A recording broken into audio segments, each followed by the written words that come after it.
नमस्कार दोस्तों, स्वागत है आपका ज्ञान सरोवर स्टडी के यूट्यूब चैनल में। दोस्तों, आज हम सेल यानी कोशिका के मोस्ट इम्पोर्टेंट क्वेश्चन पढ़ेंगे जो कि अक्सर एग्जामों में पूछे जाते हैं। तो चलिए वीडियो को स्टार्ट करते हैं। दोस्तों, आपको पता ही है कि जैसे हमें कोई घर बनाना है, घर को बनाने के लिए सबसे पहले हमें किस चीज़ की ज़रूरत पड़ती है? ईंट की। और बहुत सारी जब ईंटें इकट्ठी हो जाती हैं, यानी बहुत सारी जो ये ईंटें रहते हैं, इन्हें मिलाकर क्या बनाते हैं? हम एक दीवार बनाते हैं। और दोस्तों, अगर बहुत सारी दीवारें यानी 4 दीवार, 3 दीवार, 5 दीवार, 6 दीवार, उनसे मिलकर क्या बन जाता है? एक कमरा बन जाता है। आपको भी सभी लोगों को पता है कि ईंट ईंट से बनती है दीवार, दीवार से बनता है कमरा, और कमरे से आखिर में क्या बन जाता है? घर। ऐसे ही हमारे शरीर में कोशिकाओं द्वारा हमारे शरीर का निर्माण होता है। जैसे कि सबसे पहले हमारे पास कि मूलभूत यानी बहुत सबसे छोटी इकाई हमारे शरीर की क्या है? कोशिका है। कोशिका यानी बहुत छोटा सेल। और बहुत सारी कोशिकाओं से मिलकर हमारे शरीर में क्या बनते हैं? ऊतक बनते हैं। क्या बनते हैं?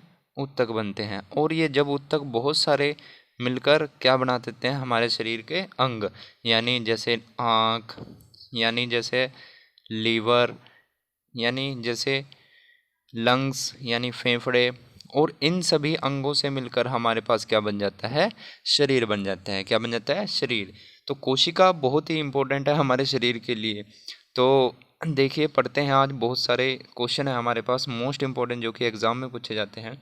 तो सबसे पहले हम कोशिका के बारे में पढ़ते हैं कि कोशिका के अध्ययन को क्या कहा जाता है। तो ये कहा जाता है दोस्तों साइटोलॉजी। क्या कहा जाता है? साइटोलॉजी, यानी study of cell is known as cytology. Next है हमारे पास इसके जनक कौन है? Robert Hooke. तो मोस्ट इम्पोर्टेंट है कि रॉबर्ट हुक ने कोशिका की क्या करी? खोज या डिस्कवरी। नेक्स्ट है हमारे पास जीवित कोशिका की खोज किसने की? देखो, कोशिका के जनक कौन है? रॉबर्ट हुक है, लेकिन जीवित कोशिका उसकी खोज किसने की? एंटोनी ल्यूवेनहॉक ने। एंटोनी ल्यूवेनहॉक ने। नेक्स्ट, अब कोशिका सिद्धांत किसने दिया? ये स्लाइडेन एंड स्वोन ने दिया। किसने दिया? स्लाइडेन एंड स्वोन ने दिया। यानी हमारे शरीर जो है पूरे कोशिकाओं से मिलकर बना हुआ है, ये सिद्धांत किसने दिया? स्लाइडेन एंड स्वोन ने दिया। अब सभी को ये क्वेश्चन याद रखने हैं। नेक्स्ट है हमारे पास कि सबसे छोटी का कोशिका, यानी सबसे छोटी कोशिका कि पृथ्वी पर सबसे छोटी कोशिका किसमें पाई जाती है? ये कोशिका माइकोप्लाज्मा इसका नाम है दोस्तों। सबसे छोटी कोशिका जो है हमारे यहाँ पर, वो माइकोप्लाज्मा है।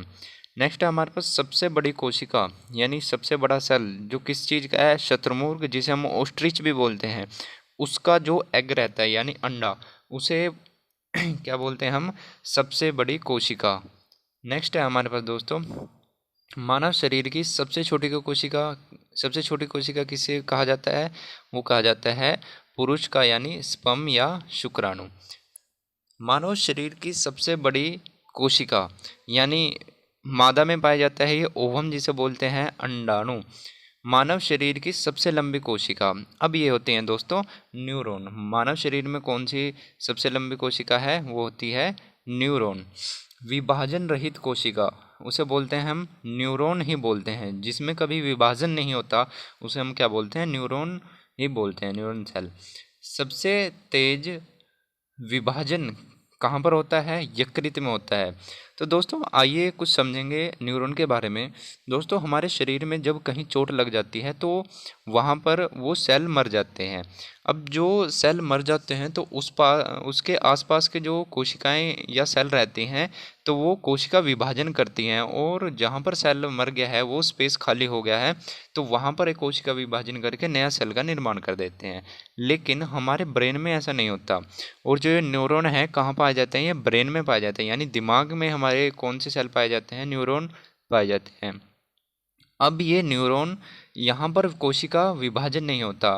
उदाहरण के लिए अगर किसी चीज़ का मतलब किसी आदमी का या किसी रोड एक्सीडेंट में किसी की टांग चलेगी, या किसी का सिर फट गया, तो सिर में अगर ब्रेन में चोट आ जाती है तो वहाँ पर जो न्यूरॉन नाम के क्या रहते हैं, कोशिका या सेल रहते हैं, तो उनमें कोशिका विभाजन नहीं होता और जो सेल मर गया वो दोबारा एक बार नहीं बन सकता।